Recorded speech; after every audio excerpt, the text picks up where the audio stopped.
സുബ്രഹ്മണ്യം ശ്രീ വെങ്കടേശ്വരർ കല്യാണം.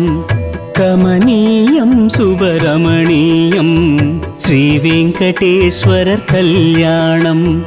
எதற்காக பிரிந்தாரோ ஸ்ரீதேவி தாயா, என்னாலும் பிரியாத பூதேவியா. கமனீயம் சுப்ரமணியம் ஸ்ரீ வெங்கடேஸ்வரர் கல்யாணம்.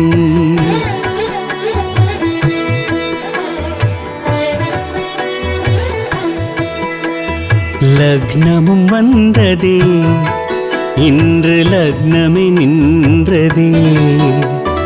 கரம் கட்டுமையா இதுவே முந்தீச்சா கங்கணம்.